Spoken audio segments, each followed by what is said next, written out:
everyone. Welcome back to the Bibliotherapy for Black Women podcast. I am your host, Amaka, and I hope you guys are doing well. I'm recording on a Sunday. I'm sitting at my desk, looking out the window. It's a nice day. It's quiet, and I am feeling good about getting the day started, about recording this episode early, and about talking about what's on my mind and the book that I want to feature today. So before we dive into the book, I started a new job this week, and I have been nervous about this job. I am precepting students, registered nursing students. I'm precepting them for their psych clinicals. They're in a nursing program, a traditional nursing program, and they're at the point where they are studying psych. And I was made aware of this opportunity by a good friend of mine. And I was like, oh, this would be a really good experience. I've never done anything like this before. I've never worked with people in this way. And I jumped on it. This was maybe a month ago, so it was still very abstract. I was like, oh, yeah, this sounds great. I'll do it.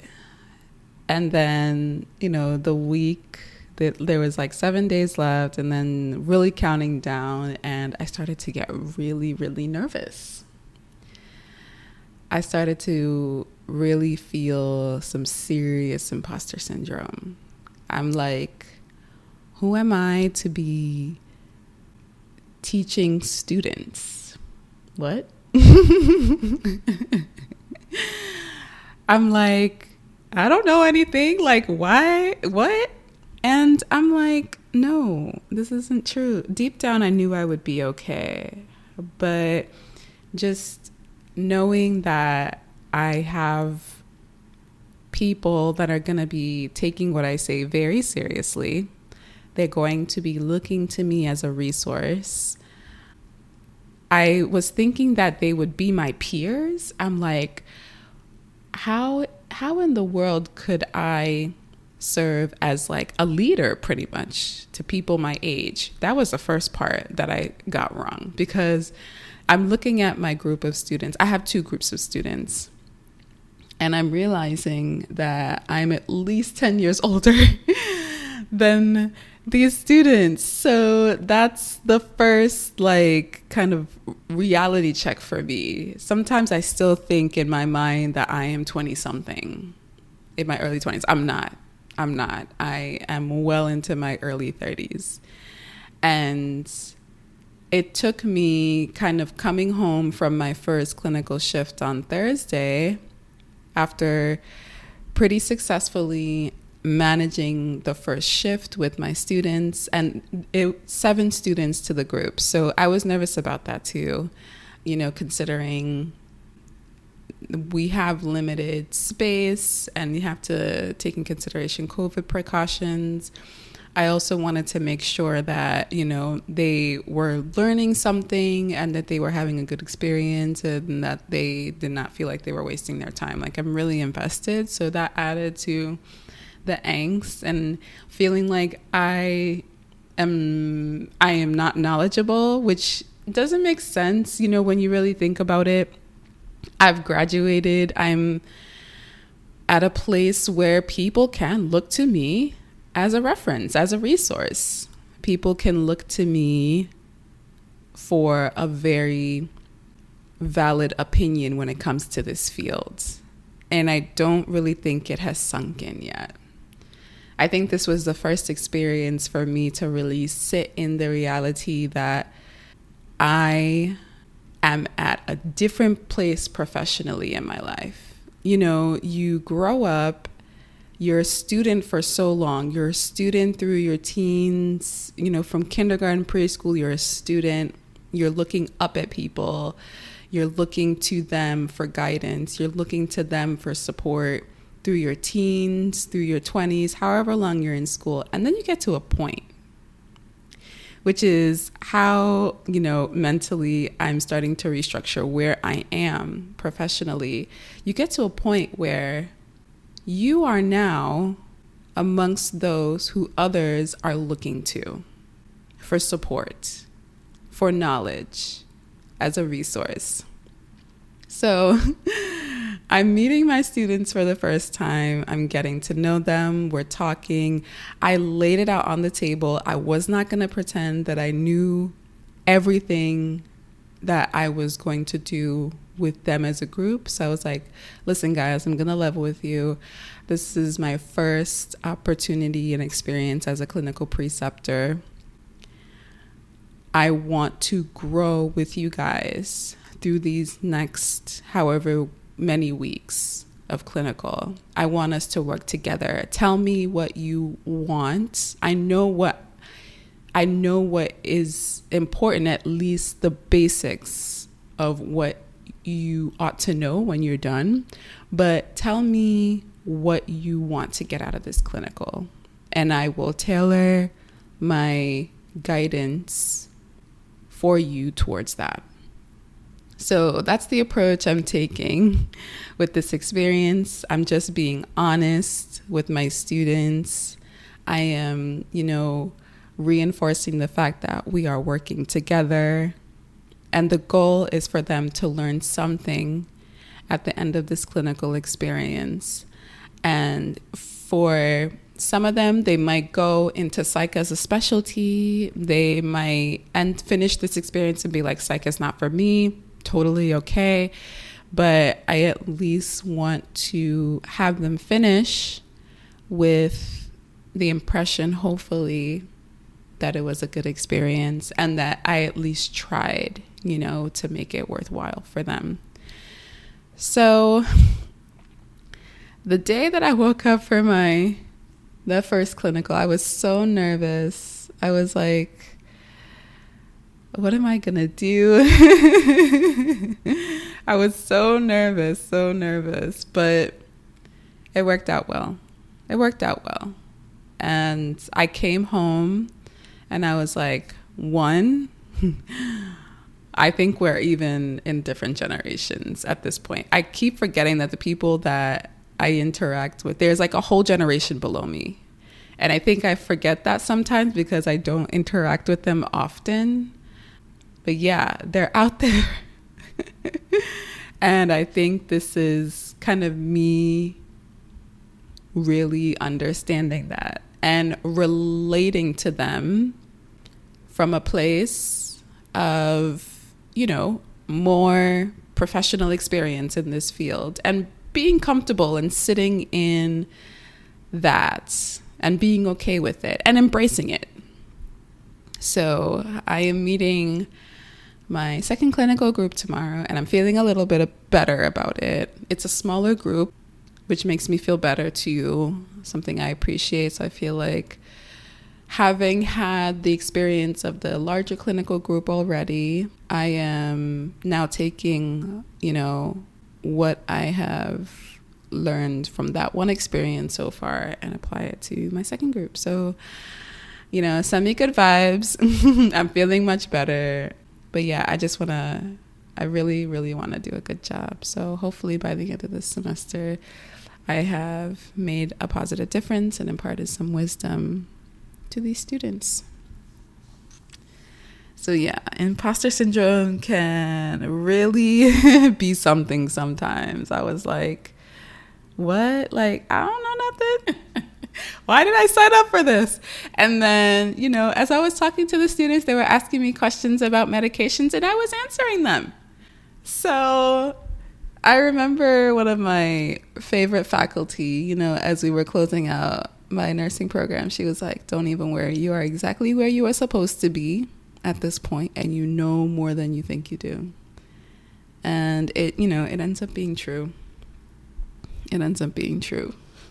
And then this week too, I was also thinking about seasons and transitions.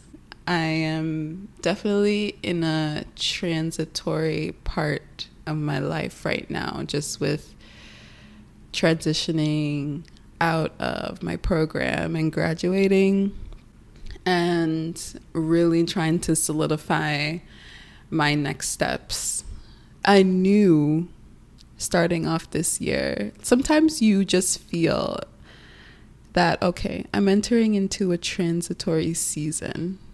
I'm entering into a time where things might not be as stable. My routine might be shaken up a little bit, where I might not have such concrete direction for a little while, where things might be a little bit more uncertain. I would say I've had maybe 3 or 4 major transition periods in my life. When I graduated from undergrad, not really knowing what I was going to do next. A lot was going on in my family, so there was some uncertainty there. And then all the moves. I've moved, in my 20s, I moved 5 times, 6 times. So I lived in New York, graduated, moved to Texas. I was in Texas for maybe 4 months, and then I moved to Delaware for my first job. I lived in Delaware for 2 years, and then I moved to Maryland for my DC job. And then I moved to Philly after almost 4 years, and then I moved to Connecticut after a year. So in my 20s, I lived in 5: New York, Texas, Delaware, Maryland, Philly, Connecticut, 6. So yeah, I've had a lot of transition periods in my life. I got to the point where I was like, I can't get used to being too tied down to a place. I have to go where the opportunities are. I have to go to where the jobs are. And I got used to it in my 20s, but I think getting a little bit older now, I am becoming I'm still trying to be open, because you just have to be. I think that's just part of our generation. We don't really have the luxury, at least from what I've seen, to get too attached to a certain place, but it can still be hard. And I think I'm saying all this because I'm feeling the difficulty a little bit right now, and I'm just putting out a signal to anybody else who is going through transitions right now and is feeling a little bit of the difficulty. I hope it gets better for you. I hope you start to see more direction and more clarity. And as I'm speaking out, I'm speaking to myself. You just have those seasons where you have to make a lot of big decisions, and it can be anxiety provoking. So I'm just putting out positive energy and vibes and love to those who are going through big transitions right now and have to make big decisions. And it's like you feel that energy. You know that something big has to happen, or you're in the midst of it right now. And transition periods hardly follow the timeline you think it should. You think, it'll be a month or 2 tops. No. Transition periods can be 6 months. They can be a year. They can be more, from when you start to when you are finally on the other side. So as I'm going through mine, anybody out there listening who's going through theirs, I'm sending love to you, and know that I am thinking about you all, because it's not easy. It's not easy. So, okay. Now that I've gotten all the feelings out of the way, let's talk about the book that I've been reading. So one podcaster that I listen to regularly is Demetria L. Lucas. Her Ratchet and Respectable podcast is a regular for me, and she had Tarana Burke on the show some time ago. Tarana was talking about the book that she did with Brené Brown that was coming out, that was called You Are Your Best Thing. And I really enjoyed that interview, so I decided to get the book. and that's what we're going to be talking about today. It's called You Are Your Best Thing, and it's an anthology, a collection of essays from a lot of different Black writers and people in the media, and just from all walks of life. So I read this book, and having finished it, it was an experience. It really was, because it just took me through everything that Black people in this country have to deal with. What the word vulnerability means within our context.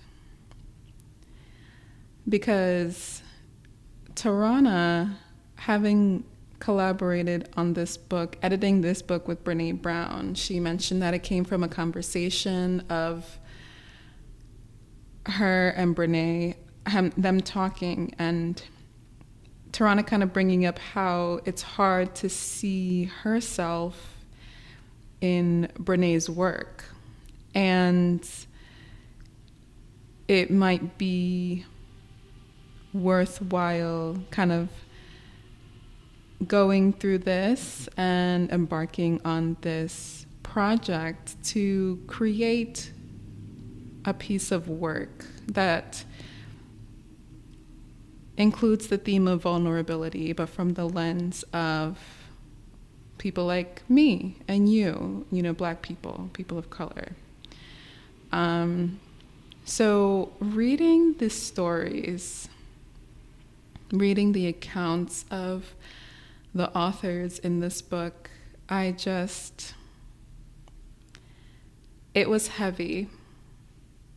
It was sad. It was joyous at times. And it just made me want so much more for us in terms of being able to have the luxury to sit and really process our feelings instead of feeling like we can't do it, instead of feeling like we don't have the luxury to do it, instead of not giving ourselves the time to do it. There were a lot of stories in this book that talked about underlying mental illness that was never diagnosed, which really ate at me. And you know, it's nothing new. Mental illness has always been stigmatized. It hasn't always been understood the way that we are starting to understand it now. So in this book, I'm reading about folks my age or more so older than me who are talking about their experiences in childhood at a point where I was not even born. And, you know, living with their parents and their grandparents and living with the experiences and perceptions of their parents and their grandparents who had no space to think about mental illness or think about feeling anxiousness or feeling depressed. And now you're a child growing up in this environment and you're not being given the space to really turn inward, look within, and you don't have the words to explain what's happening to you. I saw that a lot in the book. I read that a lot in the book. I'm going to pinpoint more specifically a story by Darren Young when their child came home from school and was sad because somebody told him that brown kids are not as fun to play with as other kids. And just reading that alone, my heart sunk, because there's always a point where you can't protect your kids from that anymore. You can't shield them from that. You know, they're born and you are their protector. But it gets to a point where, you know, they have to go out. They have to build their social skills. They have to meet other kids. They have to know what it is like to interact and be able to do that adequately. But that does not come with challenges. That does not come without challenges. And its own obstacles. So in this case, this young boy, Darren Young, came home and told his parents what happened. And in reading their account, even though this thing, which was so terrible, happened, I was so happy that the child felt safe enough to express that to their parent and be able to have the words to relay how they were feeling. And a lot of the authors in the book did not have that growing up.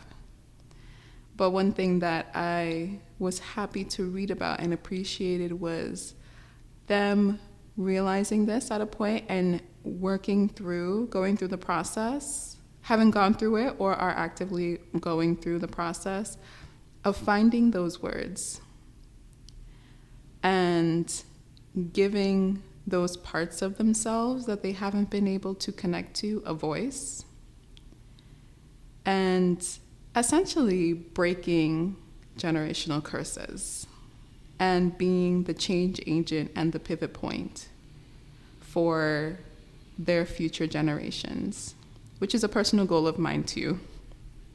That's why I'm always actively trying to figure out ways to make myself better and be better and interrogate the feelings that may come up that don't feel good. I always ask myself, why am I feeling this? Is there something that I haven't dealt with? And, you know, that's really a luxury. When you think about our lineage, our mothers, our grandmothers, our fathers, our grandfathers, all going as far back as we can. They didn't have that luxury. It was more so about, for many people, it was more so about just surviving. Who has time to think about their feelings? Who has time to name what they're feeling or question their thoughts or interrogate their thoughts? Right now, it's about making it to the next day. And that trauma, that needing to focus on survival and not being able to thrive, I believe it's passed down. It's passed down. And if there is not a level of self-awareness, it can continue. But something that gave me hope from this book was that many of us are actively trying to be more aware, be more self-aware, be more aware of that trauma, deal with that trauma, heal that trauma so that it does not continue.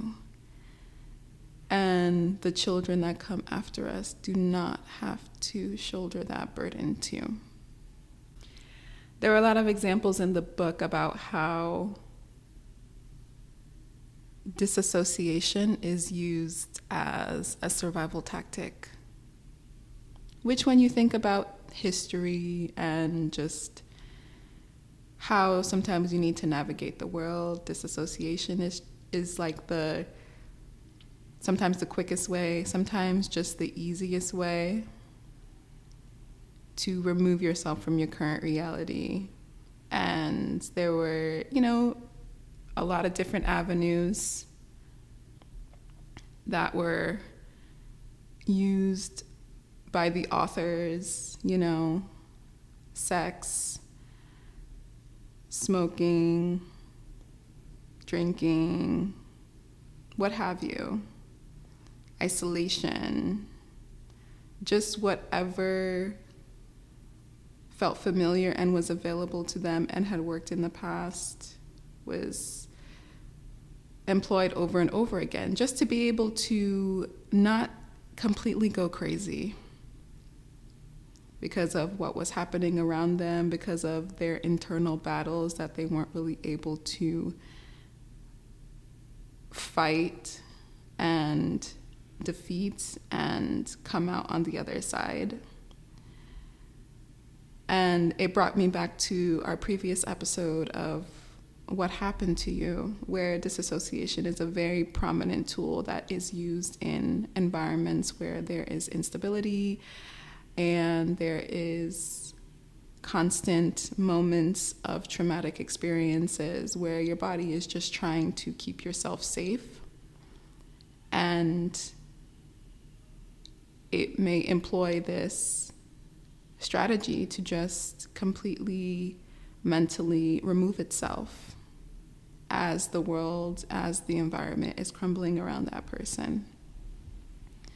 So I saw that theme threaded throughout many stories in this book, which made me sad. I know myself, I have employed disassociation in negative ways at times. I like to think that I do it more positively now, when it comes to the end of the day and really trying to come back to myself, disassociation in the form of meditation, in the form of reading, and kind of letting go of whatever happened in that day. But in the case of these stories, you can see it being used as a means of survival, but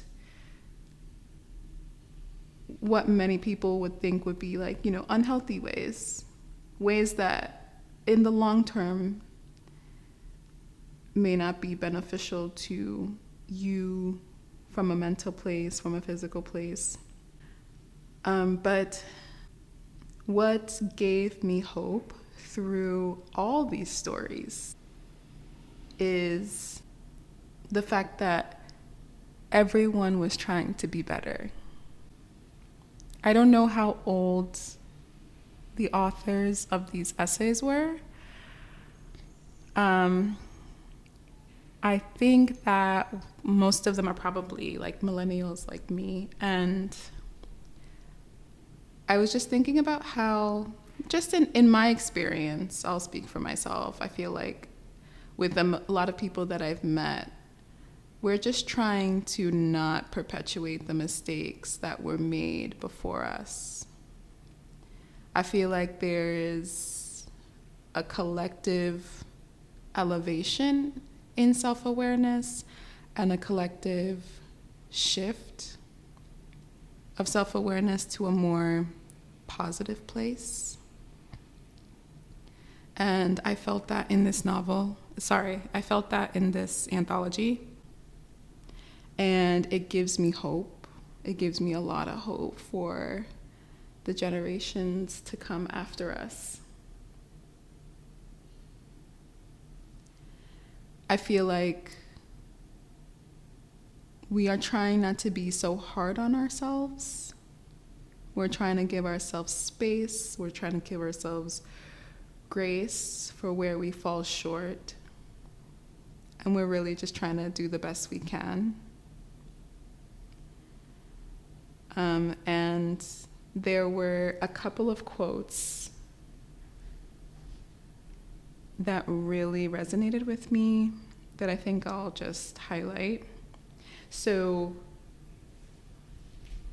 the essay by Yolo Akili Robinson, they started their essay with this: sometimes I wake up and I have to remind myself there is nothing wrong with me. I have patterns to unlearn, new behaviors to embody, and wounds to heal. But there is nothing wrong with me and the core of who I am. I am unlearning generations of harm and remembering love. It takes time. I feel like this is the kind of thing where like you wake up and you turn to the page and you just speak it to yourself as a constant reminder. Because as I'm reading it right now, it just, my body, my mind just receives it, every single word. So that was definitely an excerpt that I read and I'm sure will stay with me. There is another one on page 136. First of all, my favorite essay in this book was Running Out of Gas by Sonia Renee Taylor. I took something from all of these stories, but hers, it was, if I were to compare this book to a roller coaster, her story would be the part of the roller coaster where you're just going through like 5 loops at one time. Where you're just going loop after loop after loop. Like once you feel like you've processed the first part of her essay, she hits you with another one and she keeps hitting you and she keeps hitting you. It was just so emotionally gut-wrenching what she was going through, and then her detailing it to her therapist and her therapist just being there for her, and just the whole metaphor of running out of gas, but eventually getting to the point where she felt like her tank was full. I finished this essay and I just closed the book. I couldn't continue when I was done. I had to take a break. It was a lot, but in like such a good, wow. The title of the essay is Running Out of Gas, and the last sentence in the essay is, "No worries, I would make it home, my gas tank was full." You'd have to read the essay to really like get why that last sentence just punches you. But there is an excerpt that I want to read from her essay. It's the first paragraph on page 136. "For 3 years, I screwed Kwesi to abandon myself, like my mother had abandoned me. I was at Sean's house for the same reason I would have gone to Kwesi's, but Sean was a lesser drug, methadone instead of heroin.